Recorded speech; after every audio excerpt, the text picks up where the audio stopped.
Yo, what's up guys, it's Talon. Today I'm going to be reviewing a high elo game where we have, on our team, we've got two people who are currently Challenger, our mid laner and our top laner, with everyone on my team has reached Challenger at some point.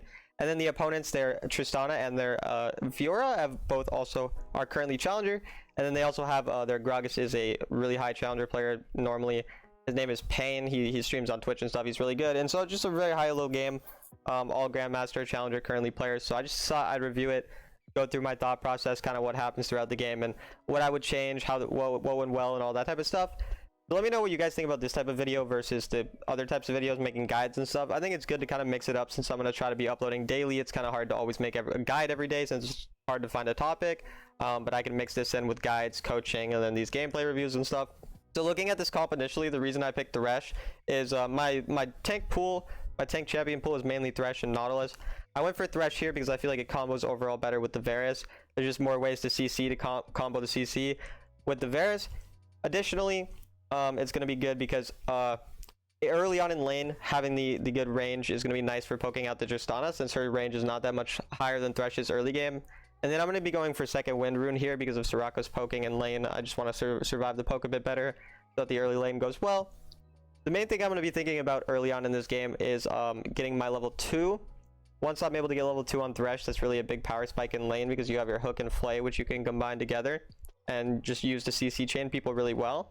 So level 1, I want to be really passive. Now you're going to see here, I'm kind of going to make a mistake and go a bit too aggressive, and it's going to make the lane a bit more difficult. But in general, what I'd try to be looking for is just playing this lane pretty passively until we get to level 2.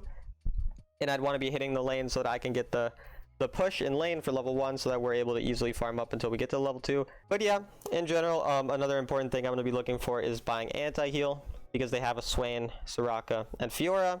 All of those champions have a ton of healing, and then Tristana and Gragas even got a little bit of healing on them, so we're just going to be looking for an early Bramble Vest here. For the build in general this game, I'm going to be going for Dawn Shroud after I get a Bramble Vest, but in my opinion, Dawn Shroud's actually not good. I learned recently that Dawn Shroud does not work with the Thresh CC. I thought the range was longer on it, but it doesn't.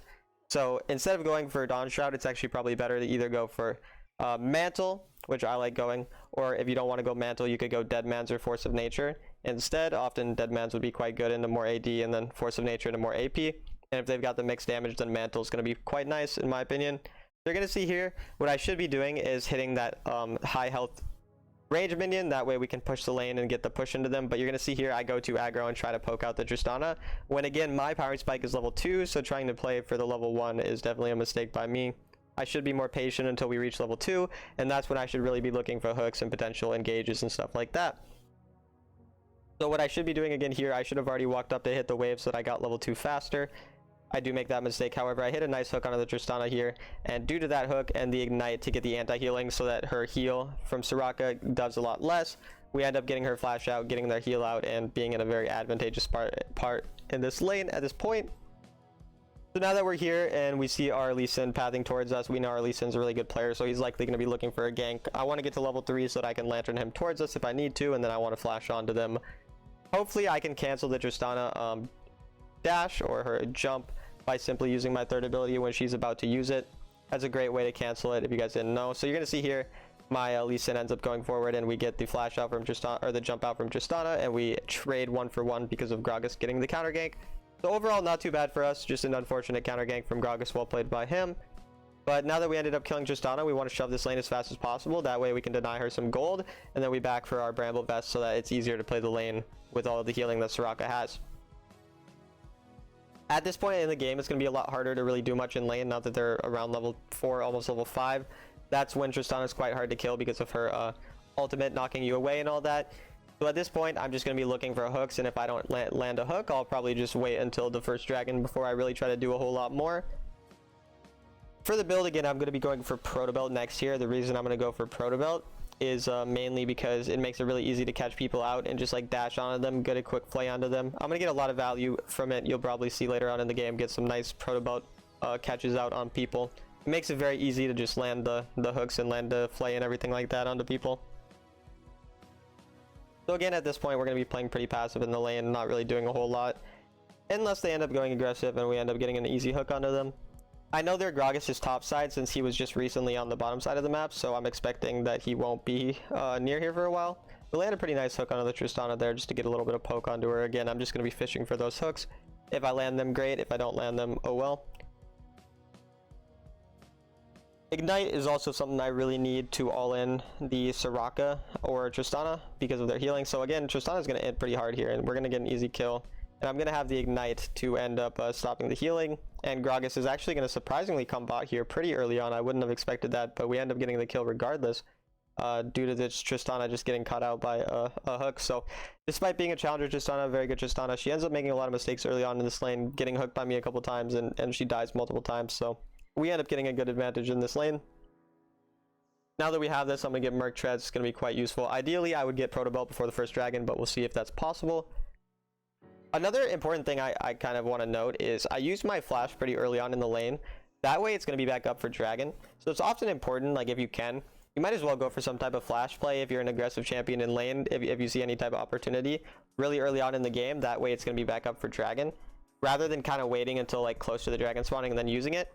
Of course, I still will use it if I can see a kill opportunity even at this point, but just usually good to use your flash if you see any type of opportunity and be pretty lenient with how you use it. I do make a big mistake here. I have 2 wards currently and I don't use them, so I definitely should be using my wards more. Definitely a mistake that I did not walk forward and just go ward up in like near the dragon and stuff. Hopefully after we shove this lane I go and ward for the dragon. That's what I should be doing. And it looks like I will be doing that, just rotating for the wards. We're gonna get 1 ward up there. Unfortunately, can't hit that with my range. That what you call it? I don't even know the vision plant. But yeah, we get a couple nice wards here so we can see them. And then just another hook on Tristana for poke. Overall, getting to the objective first is very important. So that's why me and this Varus are shoving this lane, like you can see here. This way, we're able to have the priority to get to the objective really fast. I think we're gonna end up kind of inting here. I think this was over aggressive. But we do get the Tristana flash, but definitely still too aggressive by me, kind of making the Akali die for that. However, Akali does trade her life, so it's not the end of the world. Using my flash there, definitely not good though. At this point, Jace is here and Fiora is not, so we would want to try to force a fight as fast as possible if we can. So you see I'm going to hit a nice hook onto the Tristana, or on the Soraka, and I'm going to go in as soon as possible because again, I want to force this fight quite early, just because the Fiora is not here yet and the Jace is already here to help out. Now the fight doesn't seem to end up going too well for us. However, we do have the Akali coming soon after. I'm just sitting on Soraka, gonna end up getting her pretty low, but I am gonna die for that. So the thought process there was really I just wanted to force a fight early on because again our top laner was there and theirs wasn't, but I was just going a bit too deep, and without my Akali there to follow up, since she ended up dying a little earlier, we didn't really have a whole lot that we could do with that. So it was just a bit too aggressive. You're gonna see here, this is gonna be pretty funny. The Akali somehow steals it. I guess Gragas didn't have the flash up, so with or the smite up, so that was cool, getting the free thing there. Now they're on the bottom turret and I don't think there's much I can do here, so I probably should have just rotated to the top side of the map, to be completely honest. I don't feel like I'm really going to be very effective in protecting this turret, so I definitely should have rotated to Herald earlier on. And now that we'd lost our turret in the bottom side of the map, my entire thought process at this point is just going to be I'm going to want to roam and make plays on other parts of the map since we end up falling behind in that lane. So you're going to see here I'm going to go, and I think I get the Akali kill here with that rotation. So as soon as we lose our turret, no reason to stay there, might as well rotate, go look for a nice kill. And we do just that, we get our Akali even further ahead. Akali's really smurfing this game so far, so quite nice play overall. I wanted to get my relic shield things there, but unfortunately my team didn't come, so just gonna kind of be hovering around the lane for now. This is kind of a point in the game where I'm not super sure what to do. There's not a whole lot going on, there's not a lot to fight over, so when I kind of have this thought of just what can I do, like it feels very much like there's just not much going on. These are often like the parts where I'll struggle the most, but what I'll try to do in these situations when it doesn't feel like much is going on is I'll just try to protect turrets and potentially catch out someone who's being over aggressive by rotating when they don't realize it. Oftentimes a really good thing to pay attention to when you don't know what to do is rotating with your jungler. So you can see my jungler's on the bottom side of the map, so I kind of want to be hovering a similar spot that he's hovering. That way we can just create, instead of creating a 3v2 or a 3v3, we create a 4v2 or a 4v3. So just the fact that my jungler's on this side of the map means I'm going to want to be more towards here to make good plays with my jungler. I'm going to end up going onto the Gragas here and catching him out, and due to this I think we're going to be able to get a kill with the Akali. So that was quite a good thing, just me catching them out there. Unfortunately Fiora is going to be chasing me down, but it looks like we're going to be able to survive just fine. I don't know how this fight ends up playing out overall though. We'll see. It looks pretty fine.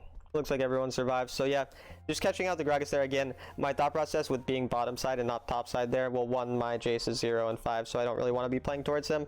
But secondly, just the fact that my Lee Sin started pathing towards the bottom side of the map is why I ended up going there. And my Akali was also there, so we end up getting a nice free kill for our Akali again. Getting this Akali quite strong. Main thought process here. So now my Akali is extremely strong and their Swain is very weak. And then on the other side, our top laner, he is very, very, very far behind as well. So now the way I'm thinking about this game is just our win condition is going to be Akali, theirs is going to be Fiora. So whenever I can, I want to be on my Akali, just protecting her and playing around her. Now you're going to see here, Akali, she's a very good side laning champ. So what Akali's going to do here, she's going to go to the bottom side of the map and we're going to switch Varus to mid. The reason for this is because Varus is able to just poke people out in the map more, clear the waves very fast so that we can get lane priority. He's very good at getting lane prio so that we can rotate to other parts of the map. And then Akali is going to be very effective at 1v1ing people on the side lane because of how strong she is and just the champion she is in general. So that's the reasoning for rotating there. It's very important once like turrets are down and once you're a little later into the game, just rotating like that. Unfortunately, the Varus gets caught there, so we have to flash. I was just a bit too aggressive going for vision and we end up getting caught out there. I have my items, so I want to back here as soon as I can.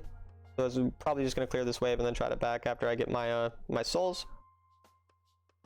Usually the times you're going to want to back are often when you have some type of item spike. Obviously if you're low health or low mana, you're going to need to back as well. But just keep in mind kind of, you don't want to back when you're like 100 or 200 gold away from getting your next item. Instead, just go and farm another wave or something like that and then back once you have that power spike. Next dragon spawning in about 40 seconds, so I'm gonna, after getting this blue buff, I'm gonna want to try to start setting up for that objective. Since I don't have any wards, the best thing I can do is help my laners get lane priority. So I'm just gonna hover around this area.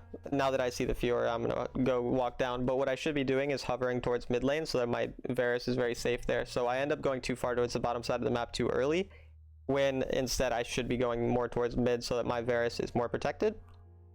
That said, nothing really bad happens from it. He's pretty safe. It's a Varus. He's usually able to farm pretty safely anyways. Now you see I'm going to start going to this bush looking for potential picks. The problem with this is the Gragas is going to poke us out a lot, but ultimately what I'm going to be able to do in this fight is really just look for hooks. There's not much else I can do at this point.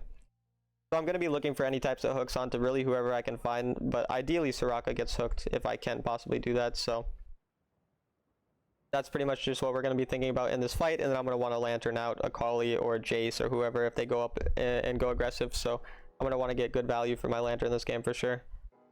Wasting that hook was quite bad because I know Fiora is just going to be able to dash away, and she won't even really die if I do get the hook on her, so that's not great, but overall we're still in a fine enough spot. Gonna keep fishing for the hook, see if we can get anything. And we're going to land it on the Swain. He comes up too far, and just getting this hook is going to be really nice. I'm going to ignite him for the anti-healing so that he doesn't heal. I'm going to place the box so Fiora feels not very safe going in. Look for another hook, get it on Fiora. We end up killing her there. So in general, just looking for the hooks here, kind of important. The Gragas has a crazy play here, by the way. Like, look at this. Look at this Gragas here with this E flash. This is nuts the way he does it. Goes around, to go around me, he dashes, and then he flashes to the left to get them both with the knockup and avoid my flay. That was a crazy good Gragas play there. I should use my lantern earlier to get him out, but we don't. We do end up hooking him, and we get a nice double there. That was pretty clean. Just hit the hook onto him, then proto belt to flay the Soraka. Good way to get really easy access to the backline, and that's why I really like using proto belt. Another really nice thing about the proto belt is that you can usually get multiple proto belts off in a fight if you end up winning the fight because of your reset on your on the relic shield, so that's really cool. In general, things like stasis too become really strong with supports because of that. I'm backing here because I have my giant belt and I also just need some health, so that's just going to be a good spike to back on once again, and resetting after a dragon's often good. Typically, if you win a dragon fight, you're going to want to end up rotating or rather taking stuff on other parts of the map because they're going to be dead, so just taking their jungle and taking farm and stuff. But because that fight was pretty even and we didn't end up really winning it, we're just going to back and reset after that. Now, two of my teammates are bot lane fighting one of theirs, so I'm expecting that it's possible that they're on Baron, so we're going to end up going and checking here. However, no one ends up being there, so it's perfectly fine. But yeah, if I'm reviewing this game, the kind of main thing that I'm thinking about that I've done wrong so far was my laning phase, and that's really what I'm like kind of thinking I need to improve on. I'm not playing properly around the thresh power spikes in lane in general. So that's kind of going to be the main thing I'm going to focus on for future games, is understanding that as thresh I need to be playing more for my level 2 power spike in lane, and less so around my like I'm just too aggressive early game, which is kind of an interesting thing that I've had a lot of struggle with this in the future. I really am a player who loves playing early game champs. I mean, in top lane I played Wukong, Fiora, Renekton all early game. Jungle was kind of the one where I played Camille, who's more of a late game champ, but mid lane I played Jace very early game. ADC I played Varus, Ashe very early game. Support, Thresh, Nami, Karma, they're all very early game champs. So kind of what I'm trying to say about this is, like, when you're playing this early game champ, you often have this feeling that since I'm an early game champ, I need to win really fast, really hard, or else we're going to get outscaled. Outscaling meaning they're stronger in the late game, they get their items, and then it's hard to win from there. So because they have a Tristana, I have this thing in my mind where I'm too worried about winning the early game that I make over aggressive plays and I force things. But in reality, early game champs aren't just good for laning, they're also good in the early fights. So even if I don't necessarily get an advantage in lane, I can still be very useful in the first and second dragon fight, and I just don't need to rush things in general. I think overall I rush a lot too many plays here, and I kind of try to force things in lane, and they end up kind of working out, but there's definitely a possibility that they wouldn't have. And now I also want to talk about itemization real quick in this game, just because of some itemization mistakes that my teammates make. So I think after this fight goes, I'm going to talk about that a bit too. I might just pause here once I bring up the scoreboard, because they have a lot of healing. Yeah, here I'm gonna try to skip and catch this. I want to show you guys the itemization, talk a bit about this, because I think it's pretty important. Some mistakes just made by these even like pretty challenger players, both making some mistakes with itemization. I'm not like flaming them for it, I just want to talk about. So Jace and Varus are both champs that want lethality. So lethality is going to be armor penetration, and they're both going to want a percentage-based armor penetration item. There's only 3 armor penetration items with percentage, and those are Cyrilda's, Mortal Reminder, and Lord Dom's. So these don't stack, meaning you can only choose to build one of them. And because they have Fiora, Swain, and Soraka, we really need anti-healing. You're going to see here Jace and Varus both build a Cyrilda's Grudge, which is a huge mistake, because when you can only build one percentage-based pen item, and the one that we need is Mortal Reminder because of how much healing they have. However, they both end up going for Cyrilda's, wasting gold and wasting, they're just not getting any anti-healing. Now you're gonna see here Varus ends up getting Executioner's Calling, which means that he's building towards Mortal Reminder as well, and he's later gonna switch his build towards Mortal Reminder as he realizes that it was a mistake. But in general, I think it's important understanding, like, we need to switch up the Cyrilda's to a Mortal Reminder in these types of games. So just those mistakes in itemization were kind of important. So I just wanted to bring that up as well as I look through this game more. Yeah, again, sorry by the way, this is a little all over the place. I know I'm pretty new to these reviews, so I'm just gonna kind of go through them and see what we end up getting through them as I talk through my thought process, but definitely not the most like clean video. So in the future I'll try to get better at making these types of videos as well. But again, I see my jungler going towards the bottom side of the map, and what I should be doing is rotating down towards him. Again, as a support and a mid laner, it's very important to play with your jungler as much as possible, so I should be paying a lot more attention to where my jungler is and rotating towards him. Now you're going to see here I end up doing it, it's just a bit late that I do it. So if I had been there 10-20 seconds earlier, it's very likely that my team would have ended up being able to possibly get a kill, or we'd just be safer. And then I also messed up my lantern here. Look at that. That was a really badly placed lantern. Almost killing Lee Sin there. Luckily he gets it there in time, but a bit of a panic lantern there for me, so I just need to be a bit more patient, or rather I need to be a bit more aware of when my teammates are going to need lantern. So the fact that I wasn't aware that he would need that lantern in that case, and then I kind of panicked it, instead of thinking about what might my teammates do in this situation. Okay, let me make sure my lantern's ready right away so that I'm not panicking or throwing it out last second. Lantern usage is kind of a weird thing because a lot of solo queue teammates don't end up using it well, so when you do have teammates who know how to use it, it feels sometimes like I might not even realize they're going to be using it properly.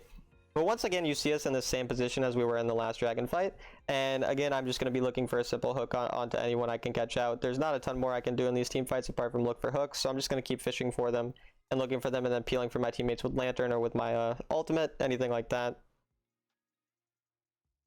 So there again, it's pretty much going to be a poke battle. We have Varus Jace with a poke. Gragas goes in.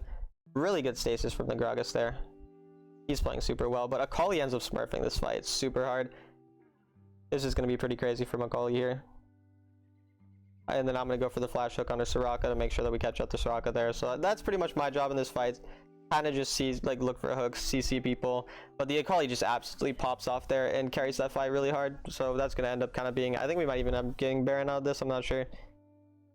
But again, as the tank, it's very important to identify the key targets that I want to be CCing. And for me, if there's ever a Soraka in the game, that's really going to be who I'm going to try to go on to. So you saw me at the end there flashing onto the Tristana. Now I would, or not Tristana, sorry, Soraka is what I meant to say. But obviously we still weren't able to get the most here. But you're going to see here again, an important thing that I was talking about earlier is if you do win a fight really hard, is to go for the jungle. And so you're going to see even as a support, I end up just taking their jungle because there's no reason not to. I get my stacks from it. I get my souls, you know, the thresh passive. So there's no reason not to just take the enemy jungler or the enemy jungle if we end up killing all of them. So just end up doing that instead of just backing a little earlier. Small thing, but it gets you some extra gold even as a support. It's pretty useful. I'm gonna go for Twin Guard here in the end. Oh, I gotta finish Thornmail, so I think I finished Thornmail. But yeah, in general for the build again, I'm not a fan of Dawn Shroud. I didn't realize that the passive didn't work with the Thresh CC, so now that I know that, I won't really be going for that item anymore. Jace getting caught right before Elder is going to be quite problematic for us overall. Since the Jace got caught so early, we need to look for a pick of our own, or else we're definitely going to lose this fight without our Jace here. So in general, we're just going to be trying to stall for him or looking for a pick as fast as possible. Now, because they're not there yet, what we want to do as a poke composition is get to the objective as early as possible so we can poke them out, and it makes it very hard for them to access the fights. So again, with the Varus and the Jace, because of all that poke we have, if we're walking into them, they're able to easily use bushes and avoid our poke. But say that we're there first, we can have vision of them. We know where they are. We get a lot more poke on them, so they're a lot lower as the fight, before the fight even starts. Say that we start a fight full health and everyone's full health, we're definitely going to lose that because our champs just aren't as strong in bursting down people and CCing and all that. So you're going to see here, we look for some good poke, and then Akali goes in as we hit the hook onto the Swain. I'm going to try to time my hook to hit him out of his stasis. We're going to successfully do that. And now my Jace is coming here, so what I should do is I should try to lantern my Jace here so that he can get here faster. If I don't end up doing that, I end up getting canceled by the Gragas, and he has his stasis to cancel me, and that's just unfortunate. But we're going to see here now, hopefully Jace can just land some poke on them to stall out. That's going to kind of be what we're relying on, is the Jace and the Varus poke here to potentially stall out the game a bit longer. We'll see how that goes though. Gragas unfortunately ends up killing them, and Jace dies here as well. So that's kind of going to end the game, I believe, here. So again, I know it's a bit all over kind of this whole game, but as I look through this game, I don't want to try to take too much away from an individual game as I VOD review. It's more I want to keep in mind a few specific important things to work on in the future. So based on this game, the one thing that I think you guys might want to take away from my teammates' mistakes is that itemization error with the Cerildas versus Mortal Reminder. Now, no, that's not your low battery, that's mine. But for myself specifically, my early laning phase was one of the big issues that I definitely had here. So it looks like there is going to be, yeah, we're not going to get that, so we just end up dying here. So yeah, my early laning phase, kind of the big thing with playing too aggressive early on in the level 1 rather than going and waiting for the level 2. That was a bit too aggressive by me. And then it felt like it was a bit hard for me to do as much in fights later on just because I was mostly fishing around for hooks and not looking for a ton else. So I'm trying to think about what else I could do there. I think my lantern usage could improve a lot too. I could be thinking more about how my teammates can use lantern when they go in. So I'd say lantern usage and my lane phase are going to be the two main things that I'm kind of going to focus on improving on my thresh based on this game. In general, when you guys have games that you play at a higher level, like say you're an emerald player and you end up playing against some diamonds and you get matched to diamonds, and even if you win, just kind of review that type of game when you play in a higher elo and just see what ends up happening, what you could take away from that game. For example, it doesn't have to be a whole lot. Like again, I don't try to improve on 20 different things at once. It's more, I'll just watch my games back every once in a while. Sometimes I'll start just doing it on YouTube with you guys, watch them back, talk over them, what I'm thinking, and then take a few nice things from the game. Maybe, you know, watch some good plays that you guys had, or also just learn a thing or two as you kind of just watch over a game, even for fun. Because this game overall I played pretty well, and it didn't go too poorly. It just ended up being a few unfortunate things. Alongside Jace does get pretty far behind in this game, making it quite difficult. But I still have those couple nice things to learn on with my lane phase and my lantern usage, which will help me in future games. It doesn't have to be anything special, like I said. Like, people try to often take too much from an individual review. So I think that's definitely a big issue with improvement. But the way that I kind of approach improvement is I try to focus on 1 to 2 individual aspects of my game at a time and just improve those. So say I'm losing a lot of lanes, right? Say I'm not getting advantages in lane. Well, then what I'll do is I'll try to focus just specifically on laning phase, and just analyze my lanes, all parts of it, whether it's punishing people when they go for CS, am I just getting all my farm simply, am I paying attention to jungle while I'm laning. Those types of small things for lane are some important things that I often look at for laning phase. So just those simple things, again, focus on 1 or 2 things for improvement while you're VOD reviewing, and then really hone in on that until you feel like you really improve it well. So yeah, here I ended up pulling up my chat or whatever, but yeah, that's gonna be it for the video, guys. So I hope you enjoyed, and I'll see you later.